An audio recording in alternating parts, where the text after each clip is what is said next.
अभी अभी आई है धुरंधर द रिवेंज, जिसने आते ही 500 करोड़ का बॉक्स ऑफिस फाड़ दिया है। और इसका एक कैरेक्टर जिसने सबका दिल जीत लिया है वो है जमील जमाली यानी राकेश बेदी। सियाना हो गया मेरा बच्चा, चला तुझे सेटअप कराऊं। राकेश बेदी जिन्होंने 150 से ज्यादा मूवीज करी हुई है, टीवी सीरियल्स करी हुई है, फिर क्या हुआ कि इनके करियर में डाउनफॉल आ गया। एंड क्या आपको पता है, लोग फ्यूरियस हो गए थे जब इन्होंने सारा अर्जुन को एक प्रोमो में किस कर दिया था।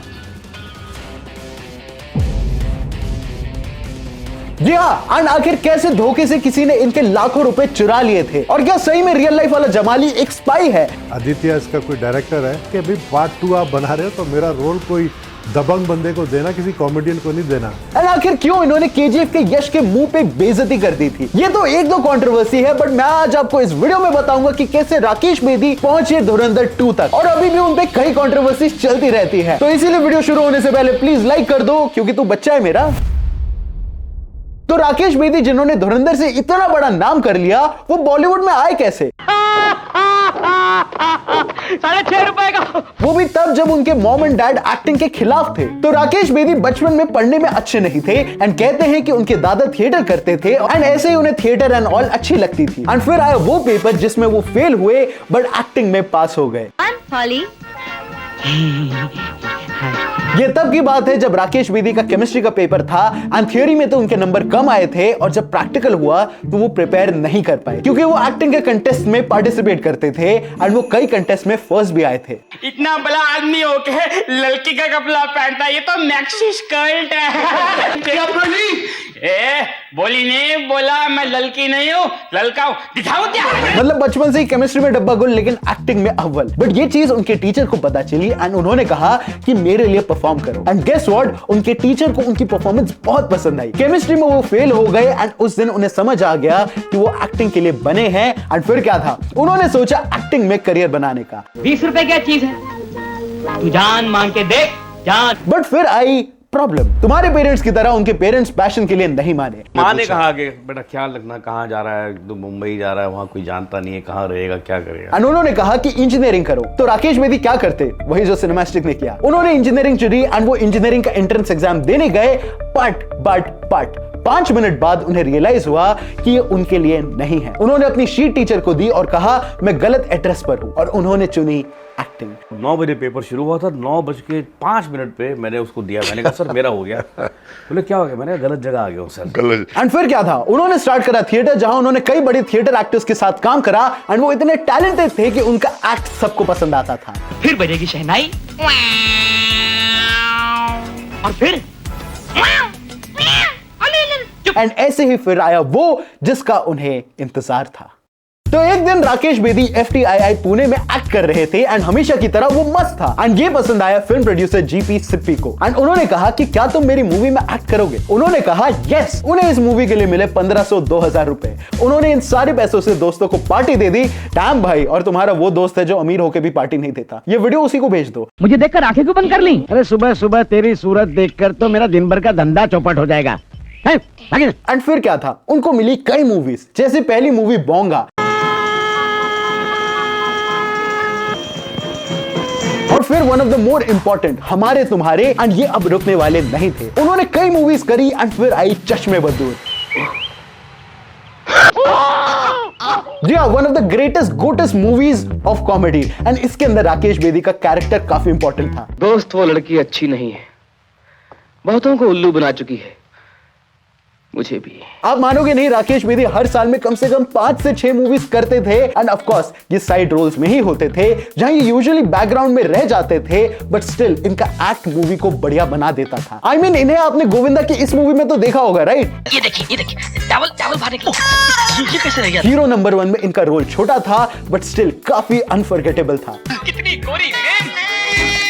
2000 तक आते आते इन्होंने 150 से ज्यादा मूवीज में काम कर लिया था, बट फिर आई वो प्रॉब्लम जो हर अच्छे एक्टर को आती है। तो एक्चुअली में राकेश बेदी मूवीज में आते तो थे, बट उनकी रिकॉग्निशन इतनी नहीं थी। वो कितनी भी अच्छी एक्टिंग करे, उनका लाइमलाइट में आना इम्पॉसिबल था उस एरा में, जब इतने बड़े स्टार्स आसपास होते थे। बट जहां ऐसे में कई स्टार्स सैड होकर करियर छोड़ देते थे, वही राकेश जी ने कुछ ऐसा किया जो किसी ने सोचा नहीं था। 1984 में डीडी नेशनल पे आया था ऐसी जिंदगी एंड इसमें बने थे ये एक अनएम्प्लॉयड ब्रदर इन लॉ। यानी मैं गलत घर में नहीं घुसा है। बड़ी किस्मत वाले हैं वो लोग आप जिनके घर में नहीं घुसते। एंड इसका कैरेक्टर बहुत ज्यादा मेमोरेबल था। एंड फिर क्या था, राकेश जी हर साल 4 से 5 मूवीज में तो दिखते ही थे, वहीं पर साल में एक नए टीवी शो में भी नजर आते थे। एंड ऐसे ही कई शोज के बाद एक ऐसा आइकॉनिक शो आया जो आपके मम्मी पापा ने जरूर देखा होगा, श्रीमान श्रीमती। मैं एक फिल्म एक्ट्रेस हूँ, मैं टीवी पर क्यों काम करूंगी? मुझे लगा शायद आजकल हालात जरा कमजोर चल रहे हैं, शायद कॉम्प्रोमाइज कर लिया हो। एंड भाई अगर आप 90s किड हो तो आपको बताने की जरूरत नहीं है कि इस शो की लेगेसी कितनी बड़ी थी। लिटरली इसका पार्ट 2 बनाने की कोशिश की थी जो कि फेल हुआ था। राकेश बेदी टीवी के वो फेस हो गए थे जो हर शो में नजर आते थे। दैट रिमाइंड्स मी, आपको यस बॉस याद है? इवन वो FIR एंड तारक मेहता जैसे शोज में थे। तारक मेहता जब मतलब ऑलरेडी अपने बकवास स्टेज पे है, तब वो तारक मेहता के बॉस बने थे। एंड आई वाज क्रेजी, भाई इस बंदे को कहीं तो देखा है। एंड आप सोच सकते हो ये कितना ऑसम है कि एक एक्टर जिन्होंने 1976 से काम करना स्टार्ट कर दिया था, वो 2008 में भी काम कर रहा है 40 साल बाद भी। डैम, और ये रुके नहीं 2008 में। एक कमाल की बात बताऊंगा जिससे आपका दिमाग हिल जाएगा। राकेश बेदी बॉलीवुड के उन एक्टर्स में से हैं जिनके 1976 से लेकर 2026 तक हर साल में मूवीज आई हैं। और टीवी शोज तो भूल ही जाओ, उन्होंने अपने करियर में कम से कम 300 मूवीज में काम किया है। वाह भाई, मुझे नहीं चाहिए। देखिए भाई साहब, मेरा फ्यूचर बहुत सिक्योर्ड है। एंड क्या आपको वो शो याद है जिसमें मेरी बचपन की क्रश सुरभि ज्योति थी? वही था द धुरंधर। ये आपकी फालतू की ड्रामेबाजी, इन सब बातों का धुरंधर बनावड़ेकर पर कोई असर नहीं होता। जी हाँ, इनका कैरेक्टर रिवील यही हो गया था। पीक डिटेलिंग में आ देते थे बाय द वे। जहां ये मूवीज टीवी हर जगह सक्सेसफुल थे, वहीं फिर आई एक सैड न्यूज कि किसी ने इनके साथ स्कैम किया है, वो भी एक बार नहीं 2 बार।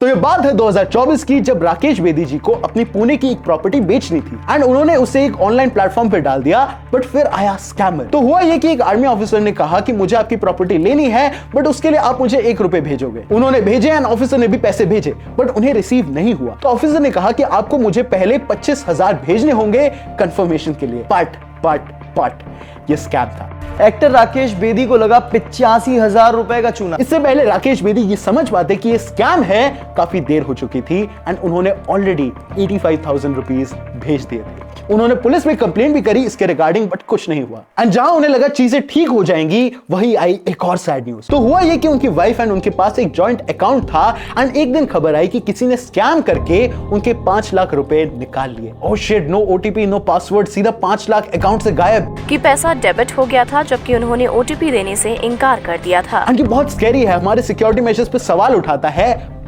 बट इस बार राकेश जी की किस्मत अच्छी थी। पुलिस ने इस बार दिल से काम किया और उन्होंने बैंक अकाउंट से इनका पैसा सारा वापस रिकवर कर लिया। एंड भाई साहब ऐसे मिले सर को पैसे वापस, और फिर आई वो मूवी जिसने पूरा बॉलीवुड हिला के रख दिया। अगर आप एक कुएं में नहीं रहते हो तो आपको पता होगा कि मैं कौन सी मूवी की बात कर रहा हूं। मैं बात कर रहा हूं मूवी धुरंधर की, जो जब आई थी इसने पूरे बॉलीवुड को पलट के रख दिया था। आई क्या थी, 2-3 महीने पहले आई थी, अभी पार्ट 2 आ गया लिटरली। जिसका ये डायलॉग हौसला ईंधन बदला, ये तो सबने सुना ही होगा, राइट? नहीं सुना है? मूवी देखो यार। और इसके अंदर थे राकेश बेदी एज जमील जमाली। या बटक सा रियली वाइट। एंड इस मूवी में वो एक कॉमिक रिलीफ थे एंड इनका रोल यही था कि सबको आपस में लड़वाते रहना है, और ये बहुत बड़े दोगले थे। जैसी मुझे खबर मिली मैं खुदा कसम नंगे पांव दौड़ा चला आया। ये कैसे हो गया, ये क्या हो गया? बट हम सबको पता है कि धुरंधर 2 में क्या हुआ। अगर आपको नहीं पता है तो प्लीज स्किप कर देना ये वीडियो, यहां से स्पॉइलर हो जाएगा। बट उससे पहले आई न्यूज कि इन्होंने मूवी में जो इनकी बेटी है सारा अर्जुन को, उनको अनकंफर्टेबली किस कर दिया। जी हाँ, तो ये बात तब की है जब धुरंधर फर्स्ट का ट्रेलर लॉन्च हो रहा था एंड उधर राकेश बेदी सबसे मिलजुल रहे थे कि तभी उन्होंने सारा अर्जुन को हक किया और शोल्डर पे किस कर दिया हल्का सा, जो नॉर्मल चीज है। बट कुछ लोग जिनकी मेंटालिटी ऑलरेडी खराब है, उन्होंने इस पे सवाल उठाने चालू कर दिए। ट्रोल्स ने कहा कि ये सब बहुत घटिया बिहेवियर है एंड ये बहुत ज्यादा घटिया हो गया। हर तरफ उन्हें गलत इमेज दी जा रही थी एंड फिर आए वो सामने। राकेश बेदी जी ने कहा कि ये सबकी घटिया सोच है, वो लड़की मेरी बेटी की तरह है, इवन ऑफ स्क्रीन और ऑन स्क्रीन, एंड ये बस एक प्यार भरा जेस्चर है, और अगर किसी की नजरें गंदी हैं तो फिर क्या कर सकते हैं। एंड भाई सही में तुम लोगों की घटिया सोच और कितनी घटिया हो सकती है। एंड इंडिया में तो लोग शांत हो गए, बट पाकिस्तान वालों की जल रखी होगी। तो नबील गबोल, जिनके ऊपर जमील जमाली का कैरेक्टर बेस्ड है, कहा जाता है, ने जब धुरंधर देखी तो वो आंख बबूला हो गए। उन्होंने कहा कि मेरे रोल को इवन एक कॉमेडी एक्टर दिखाया है जो कि मैं नहीं हूं। आदित्य इसका कोई डायरेक्टर है, उस तक पहुंचे कि अभी पार्ट 2 आप बना रहे हो तो मेरा रोल कोई दबंग बंदे को देना, किसी कॉमेडियन को नहीं देना, क्योंकि इस पूरे 3-4 साल में मेरा दबंग रोल रहा है। इनके जो गैंग वॉर के खात्मा में मेरा अहम रोल था, तो मैं समझता हूँ कि इन्होंने मेरे कैरेक्टर के साथ इंसाफ नहीं किया है। एंड फिर वही सब बोलने लगे कि इंडिया हमें हरा नहीं सकता, वही सब डिल्यूजनल बातें। कोई आया था जो रणवीर सिंह ने जो किरदार प्ले किया है? देखिए हमारे सामने तो नहीं आया, अगर आता तो जिंदा बच के नहीं जाता। बट अगर आप इनके इंटरव्यूज देखोगे तो ये एक एक्चुअल पॉलिटिशियन है पाकिस्तान के, जो आई थिंक थोड़ा तो खुश है कि यार उनको क्लाउड मिला है, यार मेरे कैरेक्टर को इतना अच्छा रिप्रेजेंट किया है। आई मीन कुछ वीडियोस में आप उनको ऐसे खुश देखोगे, अंदर से एक खुशी होती है। बट प्रॉब्लम ये है, इसके बाद आई धुरंधर 2, जिसका प्लॉट ट्विस्ट इतना क्रेजी था कि डैम, क्योंकि सही में असली धुरंधर तो निकले अपने जमील जमाली साहब।